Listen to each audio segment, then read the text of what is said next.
नमस्कार, मैं हूं पवन त्यागी। जम्मू कश्मीर के पूर्व मुख्यमंत्री फारूक अब्दुल्ला ने पाकिस्तान की भाषा फिर से एक बार बोली है। उनका कहना है कि पाकिस्तान से भारत सरकार बात करे वरना भारत का हाल तो गाजा जैसा हो जाएगा। उन्होंने मीडिया से बात करते हुए यह तक कह दिया कि जिस तरह से फिलिस्तीन पर हमले हो रहे हैं, इजराइल हमले कर रहा है और इजराइल पर फिलिस्तीन की तरफ से हमले हो रहे हैं, वही हाल बल्कि उससे भी ज्यादा बुरा हाल ना हो जाए भारत का। वो सीधी एक तरह से भारत सरकार को धमकी दे रहे हैं कि या तो बैठकर बात कर लो पाकिस्तान से, वरना गाजा ने जैसा, यानी कि जो आपने देखा कि हमास का हमला हुआ था इजराइल के ऊपर, उसी तरह के हमले की धमकी ये देने की कोशिश कर रहे हैं। अब सवाल यह है कि फारूक अब्दुल्ला को क्या पड़ी है कि पाकिस्तान में जो प्रधानमंत्री है कौन बनने जा रहा है।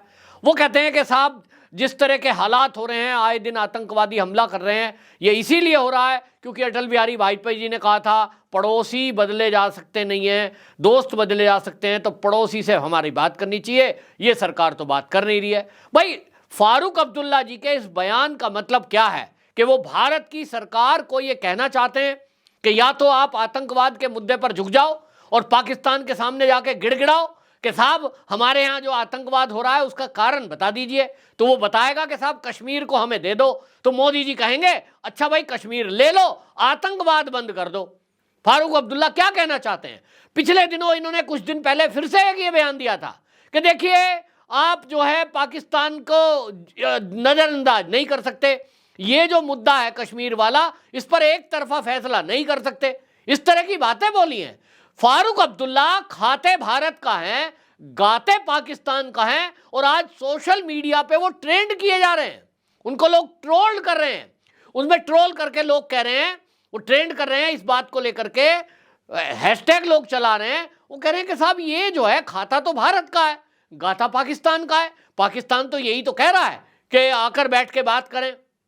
जब भारत सरकार ने, यानी मोदी सरकार ने, यह तय कर दिया कि हम कश्मीर के मुद्दे पर कोई बात करने वाले नहीं है, कश्मीर भारत का अभिन्न अंग है, रहेगा, और हमने धारा 370 हटा दी, हमने तो अपने हिसाब से अब वहां चुनाव कराने जा रहे हैं।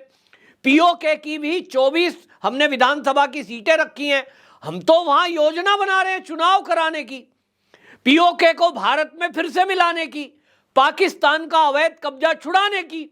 और आप बात कर रहे हो कि हम पाकिस्तान के सामने जाके गिड़गिड़ाएं कि साहब आप आतंकवादी भेज रहे हो, तो भाई क्यों भेज रहे हो, कश्मीर पे आप क्या चाहते हो, चलो भाई बैठ के समझौता कर लेते हैं।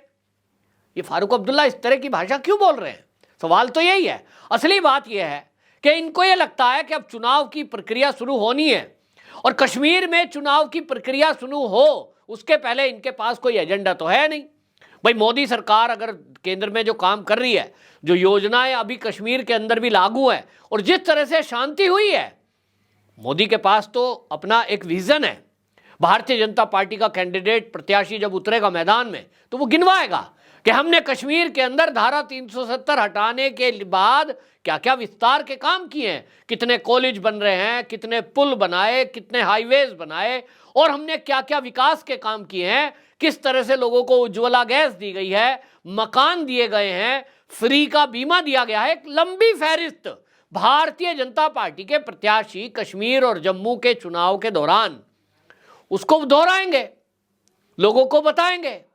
लेकिन इन फारूक अब्दुल्ला या महबूबा मुफ्ती के पास क्या है बोलने के लिए? ये केवल एक बात करना चाहते हैं जो पहले से करते आए हैं कि साहब भारत ने तो कश्मीर को जबरदस्ती दबाया हुआ है, आपको तो हम आजाद करा दें, आपकी मर्जी के अनुसार आप जहां चाहे वहां जाओ। तो ये जो आतंकवाद है ये तो मोदी की वजह से हो रहा है, क्योंकि मोदी जी पाकिस्तान से बात नहीं कर रहे। अब आप सोचिए कि इनकी सोच क्या है। ये जो आतंकवाद की घटनाएं एक दो हो रही हैं, अब तो साफ दिखाई दे रहा है कि इन्हीं नेताओं के इशारे पर हो रही हैं। मैं सीधा आरोप लगा रहा हूं कि क्या ये जिस तरह की भाषा बोल रहे हैं, ये शंका ना की जाए कि इन्हीं लोगों ने पाकिस्तान में बैठे हुए आतंकवादियों से कहा हो कि भैया ये तो मोदी सरकार आ जाएगी, ये तो बीजेपी की सरकार कश्मीर में बनने जा रही है। हवा पूरी ऐसी है कि कश्मीर और जम्मू में अब तो बीजेपी की सरकार बनेगी। तो भाई अगर तुम चाहते हो कि तुम्हारी भाषा बोलने वाले तुम्हारे लिए बैटिंग करने वाले कश्मीर में राज करें, तो क्या करो, मोदी को फेल दिखाओ। और मोदी फेल कैसे साबित होगा? कि जब आतंकवाद की घटनाएं होंगी।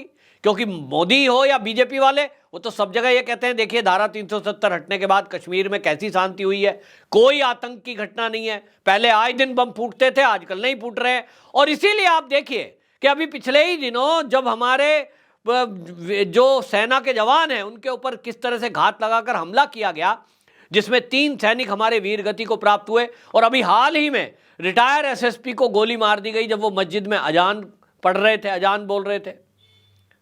क्यों? केवल ये दिखाना है कि मोदी जो बोल रहा है कि धारा 370 हटने के बाद कश्मीर में शांति आ गई, वो उसको उलटना है इनको। पूरी दुनिया में और भारत में ये दिखाने की कोशिश है कि मोदी की धारा 370 हटाने के बाद ये सब बातें झूठी हैं, कोई शांति नहीं आई है, ये दिखाना चाहते हैं। और कैसे दिखाएंगे? तो आतंकवादियों को भेजें। और आतंकवादी अब बाहर से नहीं आ रहे, सीमा पार से जो आतंकवादी आता है वो तत्काल मारा जा रहा है, चुन चुन कर मारा जा रहा है। तो अब इन्होंने अंदर के जो गुंडे हैं उनके जरिए कुछ काम करा रहे हैं। गोली मारी, गली में घुस जाओ।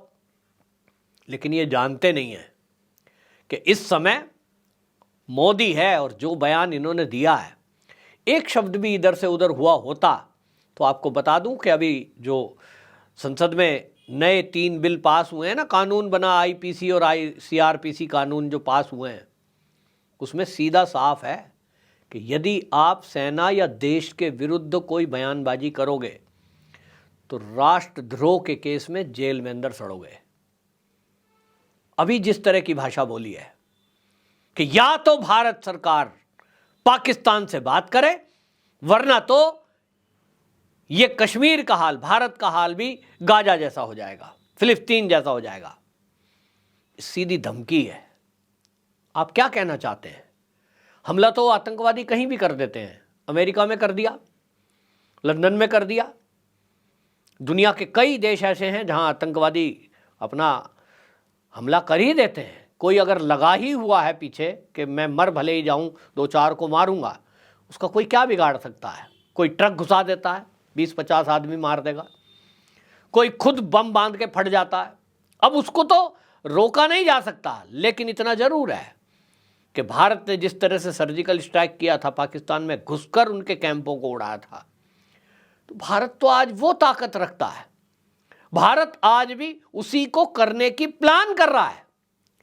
आप फारूक अब्दुल्ला जी जिस तरह की भाषा बोल रहे हैं कि या तो भारत बात करे वरना तो गाजा जैसा हाल हो जाएगा, आपको लगता होगा अब वो गाजा जैसा हाल किसका हो जाएगा? अब आप देखेंगे। भारत पर एक बार हमला करके तो देखें। इजराइल ने भी गाजा का क्या बाजा बजाया है, क्या आपको दिख नहीं रहा?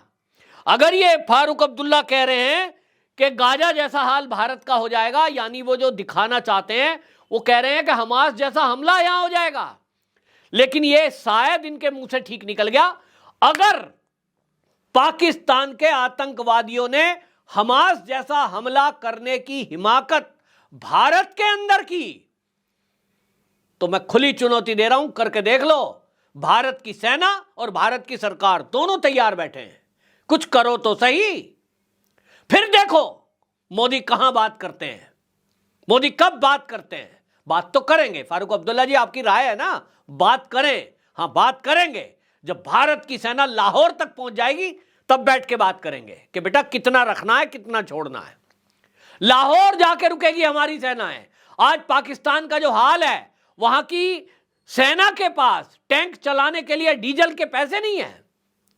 वहां कटोरा लेकर घूम रहे हैं, हथियारों को बेच रहे हैं यूक्रेन को, तब तो उनका गुजारा चल रहा है।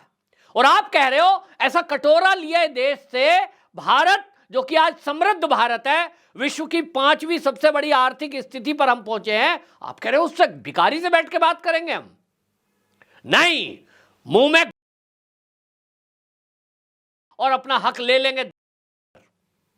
आज ये बदलता हुआ भारत है। हां ठीक है, आपको अगर पॉलिटिक्स में वोट लेने के लिए इस तरह की बयानबाजी करनी है तो आप करिए, लेकिन संभल कर। जैसा मैंने कहा 3 बिल पास हो चुके हैं, फिर मत कहना बताया नहीं है। एक भी देश विरोधी बयानबाजी की सेना के विरुद्ध कुछ अपमानजनक बातें की तो आप देखेंगे कि जिंदगी भर जेल में सड़ेंगे। 20 साल की सजा है राष्ट्रद्रोह की। तो कुल मिलाकर फारूक अब्दुल्ला का तो एक एजेंडा है, लोगों की वोट लेने के लिए ये दिखाना चाहते हैं। दूसरी बात, मुझे लगता है चुनाव जीतने के लिए भी इनको जो पैसा चाहिए चुनाव लड़ने के लिए, कहीं पाकिस्तान में बैठे हुए आतंकी संगठन इनको इस बात के लिए पैसा दे देते हो कि आप हमारी भाषा बोलो, पाकिस्तान से बात करना है बोलो, तो उस बात के लिए हम आपकी मदद कर देंगे। हो सकता है, क्योंकि मुझे नहीं पता, मैं कंफर्म नहीं हूं, ये तो एजेंसियां जानती हैं। लेकिन आज इतना तय है कि फारूक अब्दुल्ला हो या महबूबा मुफ्ती, अलग थलग पड़े हैं, कोई पूछने वाला नहीं है। और इनको मुश्किल से एक आध सीट आ जाए, आप देखेंगे एक बार ये पाकिस्तान जिस तरह की हरकत कर रहा है, अगर बाज नहीं आया तो मैं तो बता रहा हूं कि एक बार फिर से भारत की सेना घर में घुसकर मारने के लिए तैयार बैठी है। बस इंतजार इस बात का है कि वो एक बार उस तरह की बात करके तो देखे, जैसा पहले किया था। कर नहीं सकता, पाकिस्तान में दहशत है। वो सेना जो है ना, उनकी छुट्टियां रद्द हैं, सर्दियों की एक्सरसाइज नहीं हो रही है, डरे बैठे हैं।